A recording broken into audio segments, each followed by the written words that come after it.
Can you run the Zoom until you're ready to talk?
I want to introduce our speaker today, Virginia King.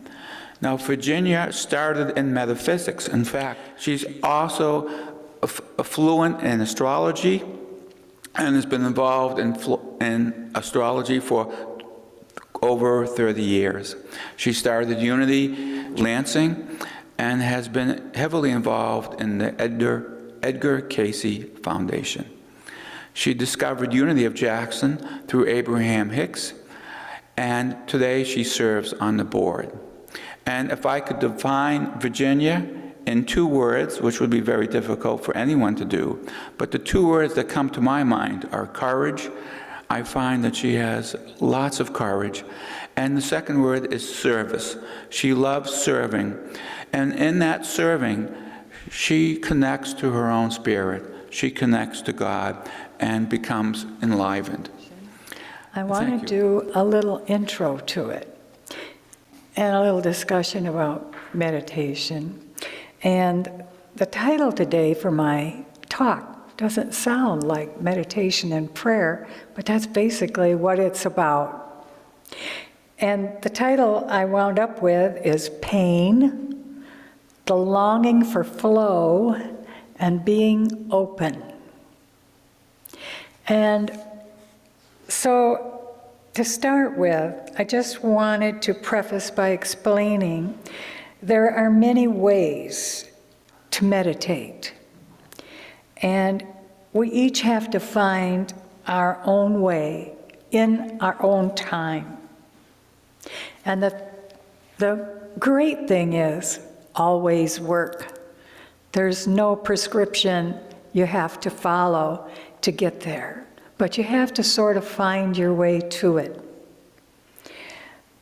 It was interesting because I picked up a little book in the bookstore, well, actually in the lending library, because it's an old book, but the preface was so good for me. It was really right on spot for me, and it's called The Silence, and it's by E.V. Ingraham. It was published in 1922. This edition was 1963, and it was the 17th edition of the 1922. But what amazed me is that it was speaking to me today, because I've kind of, I don't know, it's like all churches seem to me as though they're moving in a new direction. But what he was saying struck me as valuable. And you can still get this book online for free. It's so old, it's out of print now, so you can get it for free online. It's So later on, after he was involved in the bookstore when it first formed in Unity of Missouri, but he later became involved with Truth Unity, which I believe is still going on too. It's a kind of a new approach or a different approach to unity as we know it. But he states in the introduction to use the next idea and then the next idea that offers a possibility of linking to your soul, your own soul, with the great oversoul in a closer bond of unity and communion. And I think maybe we would use different words, but I've heard those words in the course of love also. And I must say that it's more important to me now than it's ever been, that unity of oneness of all, that oneness with the all that is, even the God of many names, many names. But I've come to believe that it is important to still my mind. But if I could write lyrics like Lucille Olson's Seed of Peace or Thoughts or Prayers, I might be able to do it that way too, because I think creativity is a way to get into that place of mind. In one of my recent connections with the Edgar Cayce material, or the foundation, which is called the ARE, one person wrote that prayer can, if we can remember to brush our teeth and take our vitamins, we can surely remember our spiritual vitamins every day, which I thought was cute.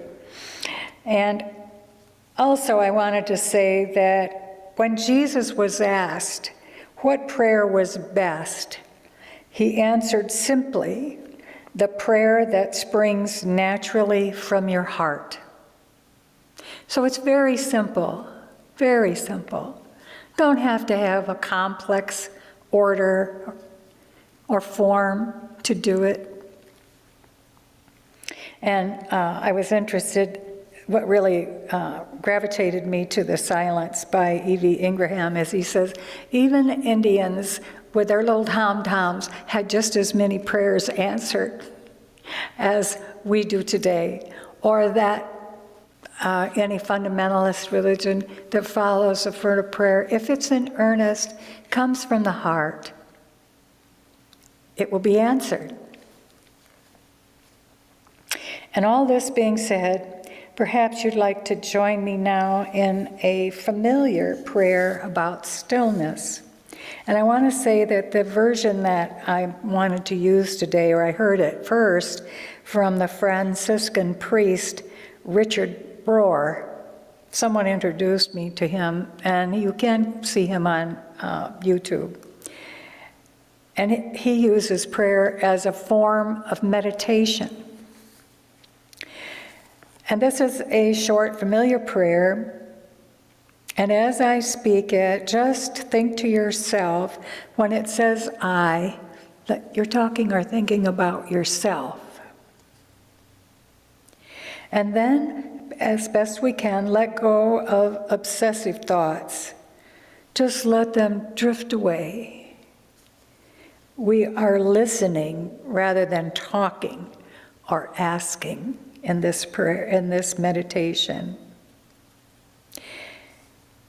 And I'll go through it twice, the first time just to get comfortable with the words, and then the second time through, I'll give us 3 minutes to 5 minutes, whatever feels comfortable, I guess for me, to just have silence.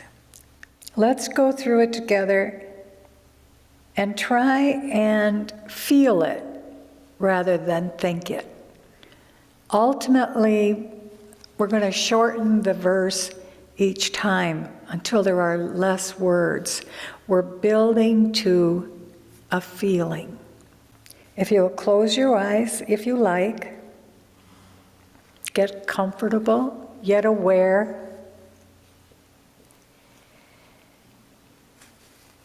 And the prayer is, be still and know that I am God.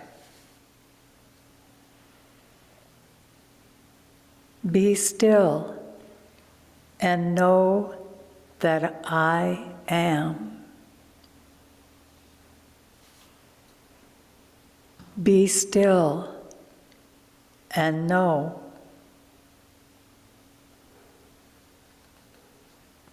Be still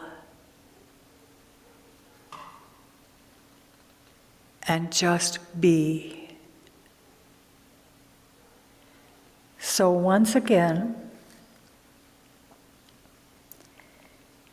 be still and know that I am God.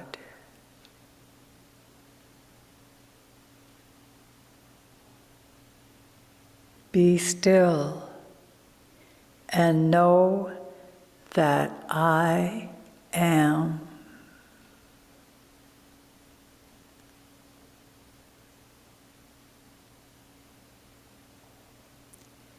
Be still and know.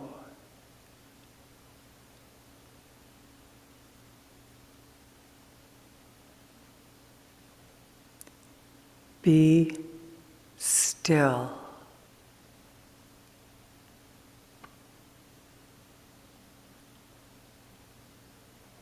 Just be.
Slowly now,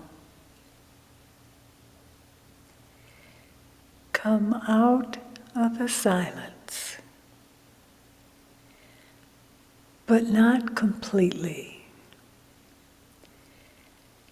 because silence allows a new heart.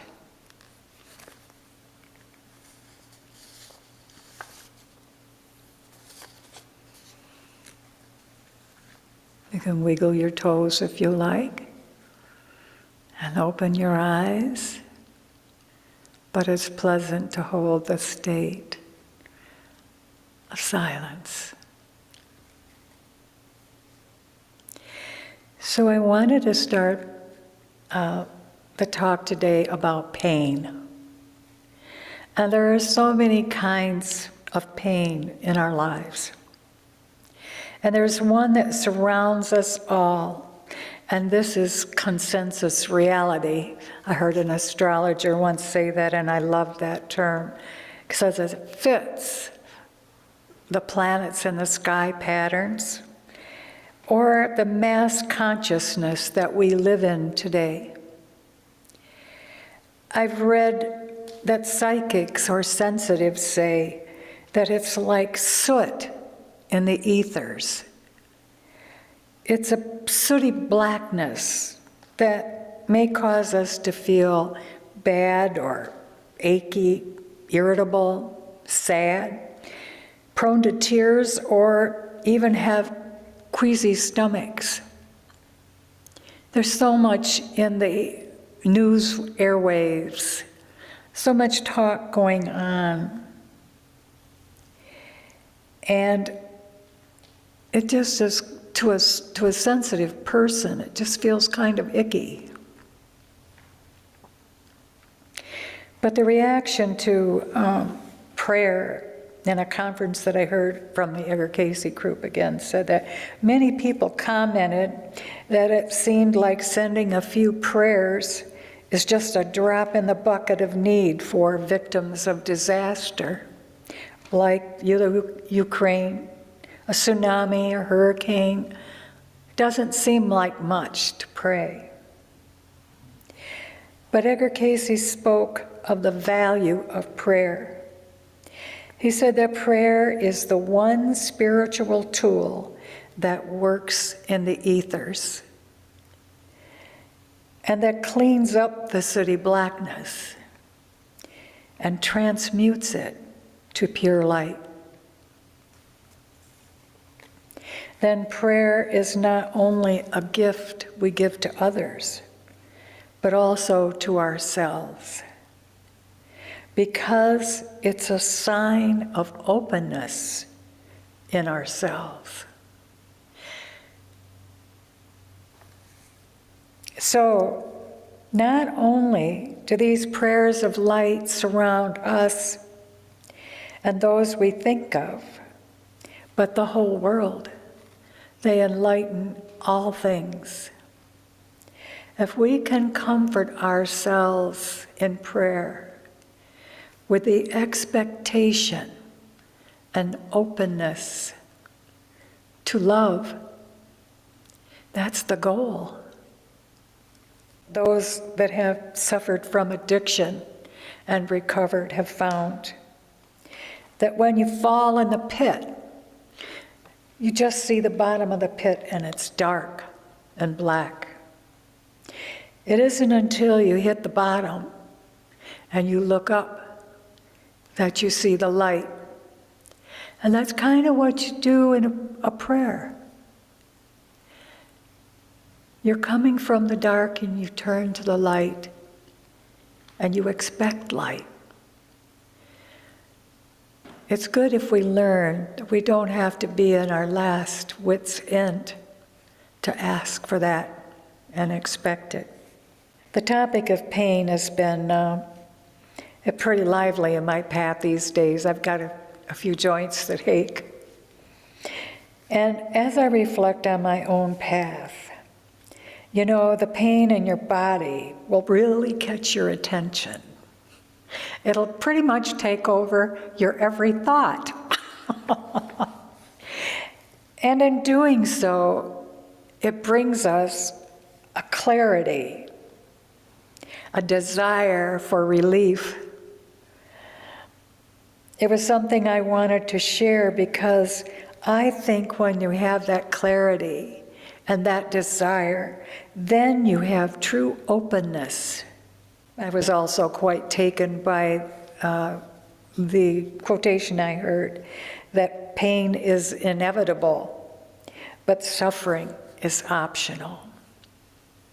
And I think I've found, even when I'm in pain, that I can hold myself in a certain place and the pain disappears. And we all know that when we're doing things we love, the pain disappears. If we see someone's face that we care about, the pain disappears. So it kind of tells us, it gives us some clarity that the way out of the pain is to think of things that are joyous, that bring us passion, like art. So when we ask, like many have shared, for that kind of release or desperate letting go, finally it comes to us. But there is a letting go. I think many times when we pray, we have a tendency to start thinking, and I want this, and I want this, and I want it like this, and I want it like this. And we're better off just being open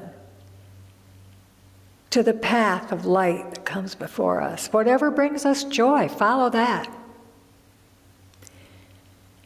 Because the more we concentrate on the icky darkness and how bad it is and feel sorry for people, yes, we can, but it should just bring us clarity for what we want. And send that out from inside yourself. And like I said before, when we do that, we become that as well. When we see healing or light for others, it automatically comes through to us. So it's that giving and receiving again. So now I'm interpreting pain as contrast. But I wanted to finish with two statements. And one is one that I got according to Abraham, a quote that was very recent that I get in the mail. The thing to remember is when you ask, it is given. Every single time. No exceptions. You are beloved, blessed beings who deserve good things. But it takes a self-convincing before you will allow good things. We have to convince ourselves that we're worthy. Just let it go. All of us are worthy. So I call pain the path to clarity, to openness. And while these good things may only last a little while until the next thing we think of, eventually we come to trust. Better and better things start coming. And then from time to time, we find ourselves in the flow. At these times, when we're in the flow, it's remarkable. The world passes by with one good thing followed by another good thing, if we convince ourselves that we're worth it. If you believe the Bible, it says you're worth it many, many times. So that's all I have today. If there are questions that folks would like to, things you'd like to share. First of all, I want to thank you for touching that subject of pain, because a lot of times in the church or a spiritual community, we don't talk about pain. It's like a taboo thing. Let's not even think about it. But pain is a part of life. And I think when we can become vulnerable to pain ourselves and then be vulnerable to another, I'm in pain, that pain is not the connection with another person, but the vulnerability of no hiding. And that no hiding is the connection, because God never hides, although we may not remember or we may have forgotten. But he's or she or whatever, the ethers are always right here. And I think the biggest pain is that we forgot. We forgot love. And I think that's also suffering. That when we forget where love is, we suffer. But when we can remember where love is, we still might feel pain, but we do not suffer. And I was triggered a little bit earlier, and I didn't want to talk about it anymore. I was not only in a little pain, but I was suffering. And as I listened to you, I got a message, and the message said, "Do not make my situation real. Do not make it real. That, make what I want real. Not the conditions, just this is what I want, make it real, stay with that." And that is an example of me remembering love, where everything is possible. And then I would leave suffering, maybe still have pain, but leave suffering. And then there's hope, then there's possibilities, there's creativity. So, and then the ethers are open for my prayers, because I'm not looking down at the pain, I'm looking up at the light. And I love that metaphor. Sometimes I think for a spiritual community where we look up at the light at times and we look down and no longer see the light, but we are here to just tap each other on the shoulder, and we don't even have to say anything. Just be the light, and then maybe occasionally just point up as a way to say, hey, look up there. Just change where you're looking, and then make that real. So I know I just said a real lot, but that was very inspiring to me. So thank you, Virginia. I think holding the light sometimes for people is all that's necessary. Don't have to figure out what way needs to go to be fixed. The light always knows, and always people take in what they can at the time. And then as they take it in, and it feels some relief, and they take in more. Until most of the time you can be in that. You can just be in that state. I think. I hope. And when I'm vulnerable to someone who is in the light, because I'm vulnerable, I create an openness. And if that person is not making my pain real, is making something else real, then in my vulnerability, I can receive it. And then I always feel better. Mm-hmm. Anything else is kind of like commiserating or feeling sorry. It's not lasting. It's like a crumb that may give you a sense, I'm not completely alone. But being vulnerable, there's this place that does not hide. And when I cannot hide, even when I'm thinking something that's not consistent with the place or with love, but when I do not hide that, just the fact that I'm not hiding allows the light to shine on it, allows me to see, and if I can have someone else as my witness who's also that light and just holding me and loving me in that vulnerable moment, and my vulnerability can bring out the other person's vulnerability. And then the connection is two lights shining on each other. It's a beautiful thing, rare to experience in a society that thinks of right or wrong, good or bad, but it's here with us right now. It's what I would like to be part of with this community. And I love that Virginia had the courage to talk about pain and differentiate pain from suffering. So thanks.